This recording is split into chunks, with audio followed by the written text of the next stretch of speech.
ఆ ఏనుక్కి ఏం తెలుస్తుంది? ప్రసాదం ఏనుక్కి తెలియదుగా. అది తొండం పెట్టి లాగింది దండని, అది పూలహారం, అది తినదది. కాబట్టి అదేం చేసింది? దానిది చాంచల్య బుద్ధి, అది కింద బారేసి కాలుతో తొక్కింది. చూశాడు దుర్వాసో మహర్షి, ప్రసాద తిరస్కారం చేశావు, నేను తెచ్చినది ఏమిటో నీకు అర్థం కాలేదు. ఏ ప్రసాదాన్ని తిరస్కరించావో దాని ఫలితం నీకు లక్ష్మీ కటాక్షం ఉండకూడదు, భ్రంశమైపోవాలన్నాడు. లక్ష్మి సముద్రమునందు కలిసిపోవుగాక అన్నాడు. అంతే, ఇంద్రుడి యొక్క లక్ష్మి అంతా వెళ్ళిపోయింది. ఇంద్రుడి లక్ష్మి వెళ్ళిపోయింది అనడానికి గుర్తులు చెప్పాడు ఇంద్రుడు వచ్చి గురువుగారి దగ్గర.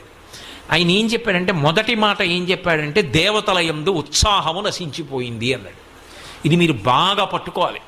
లక్ష్మీ కటాక్షం అంటే మీరు ఇలా పూజ చేయండి, ఈ పువ్వు వేయండి, మీకు 10,000 రూపాయలు రేపు పొద్దున్న వచ్చేస్తాయి, ఇలాంటి తేలిక ప్రసంగాలు, చవకబార ప్రసంగాలు నా వల్ల కాదు.